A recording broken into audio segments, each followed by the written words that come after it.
Bon, faut qu'on fasse un point. Allez, c'est bon.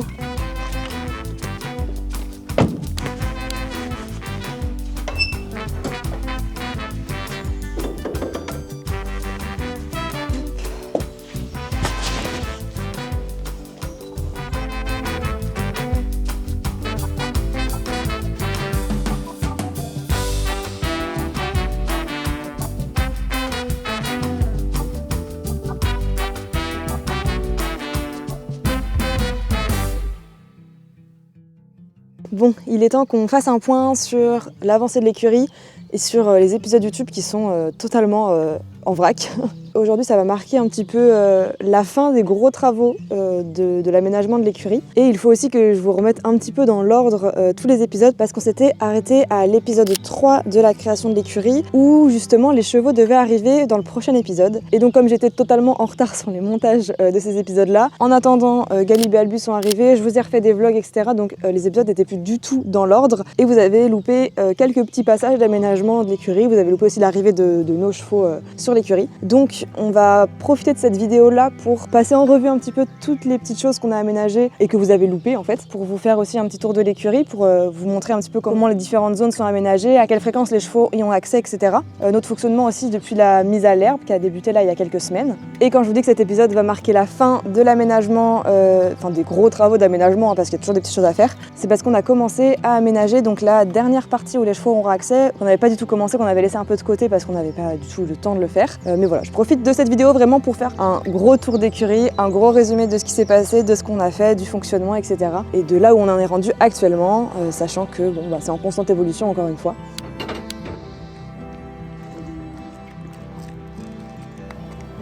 J'ai l'impression qu'il est déjà venu du coup tellement on a passé de temps ici mais...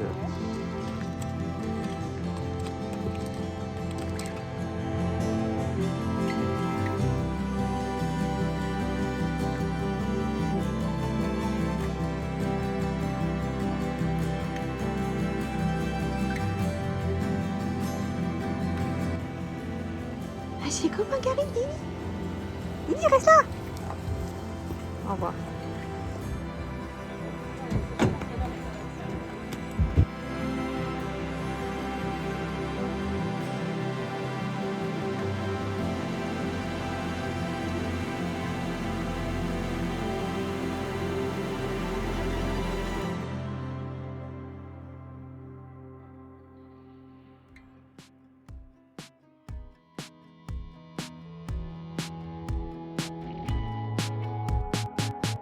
It's a big old world.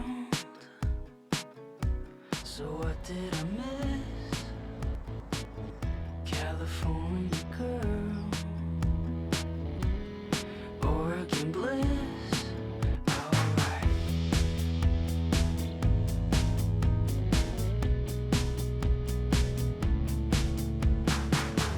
It's a matter of time, and it's a matter of heart.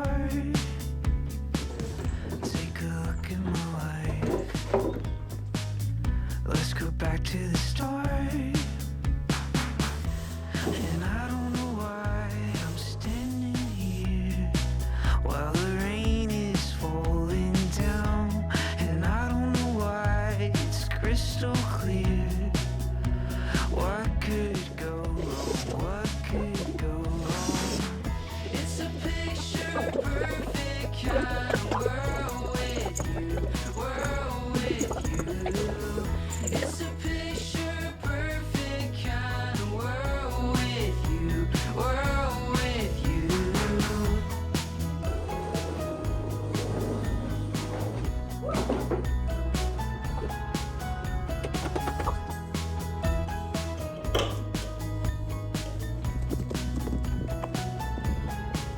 And the truth is I don't know another who makes me feel like there's nothing wrong. It's a picture perfect kind of world with you, world with you. It's a picture perfect kind of world with you, world with you.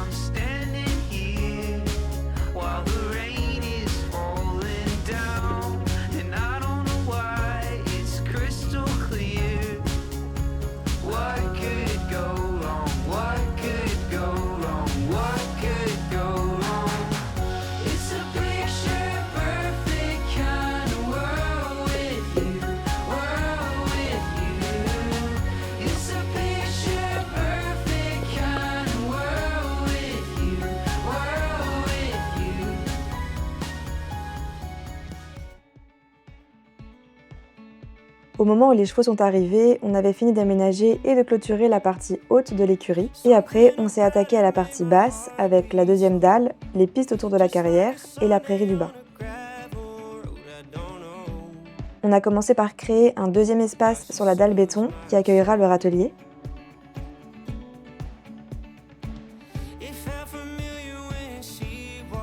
On a continué cet aménagement dans le même esprit que la première dalle, avec une clôture en bois en planches de coffrage ainsi qu'avec des planches de terrasse de récupération.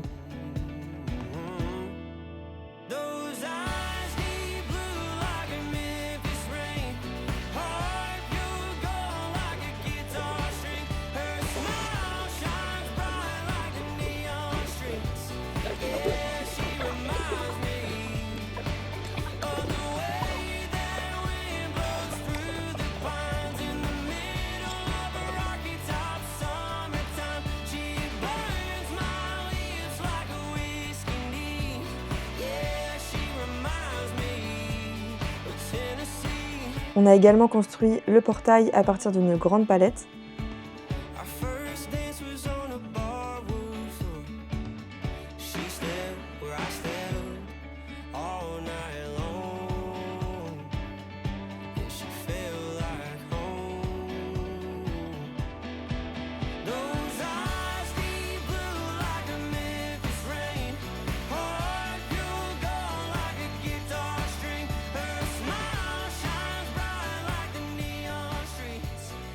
Et une fois qu'on a fini de clôturer la deuxième dalle, on s'est rendu compte que d'ouvrir les portails tous les jours et plusieurs fois par jour, ça allait vraiment être relou. Donc on a décidé de créer des passages d'hommes et ça nous change clairement la vie.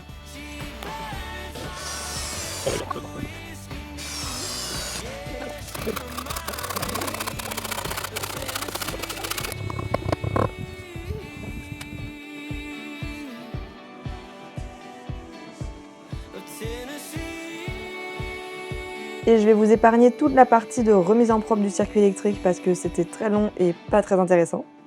Ensuite, on a planté les piquets le long de la carrière pour créer des couloirs de circulation.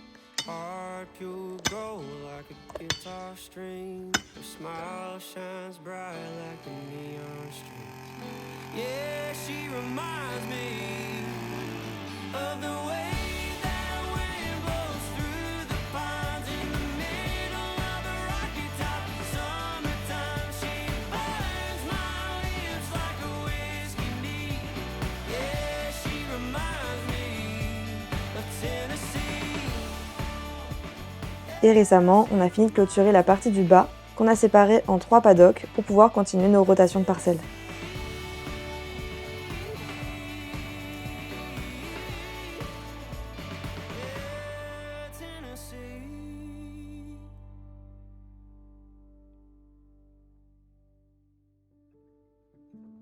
Et voilà pour la fin des travaux. Maintenant, je vous laisse avec un petit écurie tour pour vous expliquer notre fonctionnement. Donc déjà pour commencer, les chevaux ont accès donc à cette dalle-là avec les 2 box.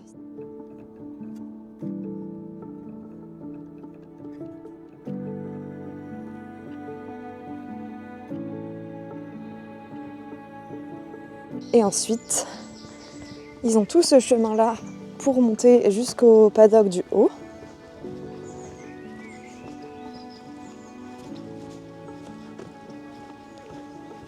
Ce qui est cool ici, c'est que le terrain est assez caillouteux. Enfin, il a été stabilisé, je pense, fut un temps.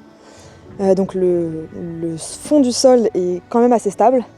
Après, il y a un peu de terre qui a dû descendre au fil des années et qui a recouvert un petit peu. Donc il y a des endroits où c'est un peu plus creux, où il y a un petit peu de boue, mais ça va, ça se tient relativement bien. Et donc là, on arrive dans un premier couloir qui dessert donc plusieurs parcelles, on va appeler ça comme ça. Celle-ci, elle est bien rasée, enfin elle est déjà en train de repousser parce que c'est celle qu'on a un petit peu sacrifiée pour l'hiver. Donc ils avaient tout le temps accès à celle-là pour l'hiver, avec donc la cabane qui est au fond. Ensuite, on avait ouvert celle-là qu'ils ont déjà pâturée. Et donc là, ils sont dans celle qui est tout au fond. Et on va les changer aujourd'hui. Voilà. Et donc pour l'instant, sur le fonctionnement, comme c'est la première fois qu'ils tournent sur les parcelles, donc je vous laisse voir la quantité d'herbe qu'il y a en ce moment. Et donc c'est la première fois là qu'on expérimente donc le système de rotation avec le système qu'on a mis en place quand on a fait les travaux et les clôtures. Et donc là, comme il y a énormément d'herbes assez denses, assez hautes, pour la première rotation du printemps, ce qu'on fait, c'est qu'on les fait pâturer au fil, c'est-à-dire qu'on met un fil et qu'on décale tous les jours pour qu'ils aient une partie chaque jour. C'est pour ça qu'ils sont au fond là actuellement, parce que c'est la dernière partie qu'on a ouverte et on peut voir c'est plus vert que ici. Et on va pas laisser les parcelles plus longtemps ouvertes. Là, ils sont en rotation sur 8 jours parce qu'on décale tous les jours le fil. Les rotations seront beaucoup plus rapprochées quand on ouvrira directement un paddock en entier sans faire au fil, pour que les paddocks ensuite puissent repousser et avoir un temps de repos suffisant pour qu'ils puissent repousser et pour que les terrains restent en bonne santé et avec toujours de l'herbe. Et donc sur notre fonctionnement, ce qu'on fait, c'est qu'on ramasse tous les jours les crottins dans les pistes. Et là, pour le moment, on laisse dans les paddocks et on va voir comment ça se fait. On n'a pas du tout de matériel encore pour broyer, étaler, herser les paddocks. Donc on va voir sur cette année de rotation comment ça fonctionne comme ça. Et après, on s'adaptera et peut-être qu'on investira dans du matériel, on verra. Et donc aujourd'hui, on va leur donner accès à un nouveau paddock qui va être le paddock tout au fond, auquel ils ont accès avec donc, ce couloir qui est ici. Comme l'herbe est vraiment très haute, et comme je vous disais, on les fait pâturer donc au fil, donc on met un fil qu'on décale un peu tous les jours pour juste éviter en fait qu'ils gâchent la plupart de l'herbe en la piétinant. Voilà. Et vous avez vu que j'ai ouvert un paddock quand même.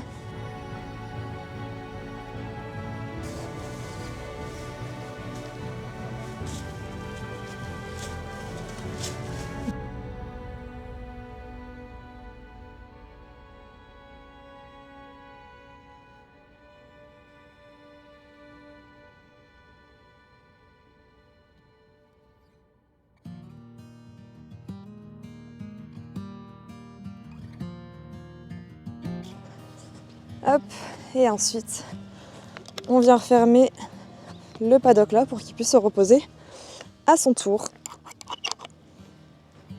Et voilà. Et ensuite, quand on descend des paddocks, c'est donc l'accès donc du couloir là-haut. Hop, ils redescendent et ils peuvent avoir accès donc à cette deuxième dalle. Il y a la première qui est là avec les box et l'eau, et la deuxième dalle ici, donc ils peuvent rentrer là avec le râtelier. Le fameux râtelier que vous avez vu dans beaucoup trop de vidéos déjà. Voilà.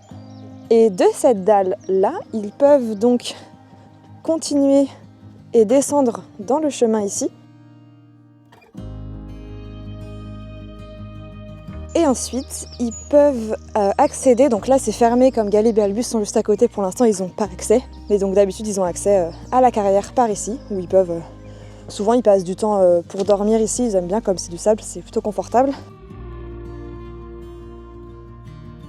Et ensuite, donc de ce couloir-là, ils vont pouvoir aussi accéder à toute cette parcelle-là que je vous présenterai quand les fils seront posés, ça sera peut-être un peu plus visuel. Et donc cette parcelle-là, on la découpe en 3 parcelles, pareil pour tourner. Mais voilà, avec une petite vue sur l'étang. Et toute cette partie-là, c'est une partie qui est un peu plus humide, donc ils n'auront pas accès à ça l'hiver parce qu'il y a un ruisseau qui passe tout autour. Puis avec l'étang, forcément, c'est beaucoup plus humide. Mais pour cet été, ils vont être vraiment très très bien. Et quand on repart, là, on a vu à peu près sur toute l'écurie. Youhou! Et ensuite, donc, on revient sur cette dalle avec le râtelier. On a installé donc un portail là pour pouvoir, quand on a besoin de passer des véhicules pour le foin, pour le fumier, etc., on ouvre et les voitures peuvent rentrer. Et dans ces cas-là, on a juste une porte ici qu'on ferme pour pas que les chevaux puissent redescendre. Donc c'est tout un système de portes, mais ça se fait très très bien. On a aussi installé nos petits passages d'hommes pour pas avoir à ouvrir les portails tout le temps. Et c'est très pratique. Ensuite là on a la petite fumière qu'on a un peu pimpée avec des caillebotis pour éviter de s'enfoncer dans la merde finalement. Et ensuite là vous avez déjà vu, c'est toute notre partie on va dire où les chevaux n'ont pas forcément accès. Sauf ce petit nain visiblement. Vous avez déjà vu l'installation de Galib et Albus ici. Hop. Ici on a notre stockage pour le foin qui est bien rempli actuellement.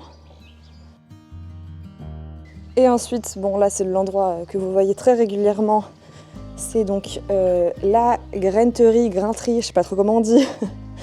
Et notre espace, bon, de temps en temps on mange là, enfin, c'est un peu l'espace de vie, on va dire, avec donc nos congélateurs, avec toutes les rations. Voilà, les petits seaux, enfin voilà, c'est là qu'on prépare les rations, etc. Je vais pas tout vous présenter dans cette vidéo là, mais voilà, c'est l'espace grinterie. N'hésitez pas à me dire en commentaire si vous voulez qu'on vous montre un petit peu notre organisation. Là, c'est pas hyper bien rangé et tout, mais notre organisation de stockage de grains, d'alimentation, etc. Ensuite, par ici, on a un box qui sert d'atelier avec tous les outils. Et ici, on a la sellerie. Et donc ici, on a la sellerie avec bon, bah, tout le matériel pour les chevaux. Voilà, et pareil, si vous voulez que je vous montre un peu plus en détail ce qu'on a dans la sellerie, comment c'est rangé, organisé, etc., n'hésitez pas. Et voilà, et après, donc, bah, on retourne sur cette petite dalle. Voilà pour l'écurie Tour.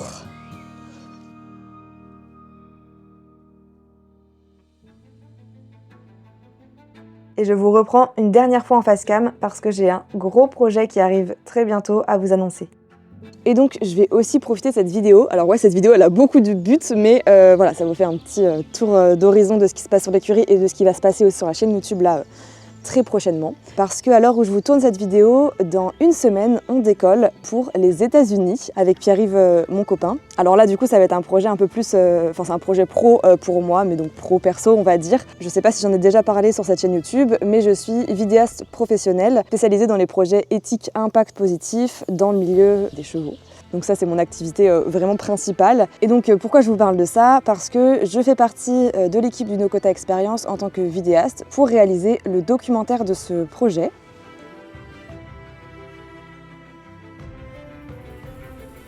Donc le NoCota Experience, c'est une immersion d'une semaine pour 8 personnes, guidée par Mathias Geissen et Chiara Maria, au sein d'un troupeau de chevaux NoCota vivant en semi-liberté. L'objectif est de revenir à l'essentiel. On ne va pas chercher à faire des choses au cheval, mais on va apprendre à regarder, ressentir, vivre au rythme du troupeau, comprendre leur langage subtil et voir ce que ça vient réveiller en nous. C'est une semaine d'observation, de déconnexion du quotidien et de reconnexion à soi. Revenir au présent, au vivant, à ce qui est là. Les chevaux NoCota portent en eux quelque chose de très particulier. Mais aujourd'hui, cette race qui est si profondément liée à l'histoire des grandes plaines nord-américaines et à la culture des peuples autochtones est en danger. Il en reste seulement que quelques centaines dans le monde et leur préservation est devenue un réel enjeu. Et c'est aussi pour ça que ce projet existe. Pour mettre de la lumière sur eux, sur leur existence, sur leur histoire et sur les personnes qui se battent aujourd'hui pour qu'ils continuent d'exister en tant que race libre et préservée. Pendant ce voyage, nous allons vivre au plus près des NoCota, observer leur comportement, partager le quotidien de celles et ceux qui se battent depuis des années pour préserver cette génétique unique et découvrir la relation particulière qui existe entre ces chevaux, leur territoire et les humains qui les entourent. L'objectif du projet est simple, créer un documentaire pour apporter de la visibilité, sensibiliser à leur histoire, soutenir la préservation et permettre à davantage de personnes de découvrir ces chevaux exceptionnels. Et je vous en parle aujourd'hui sur cette chaîne car j'aimerais vous emmener avec nous dans les coulisses de ce voyage et dans toutes les futures aventures qui découleront de cette super expérience.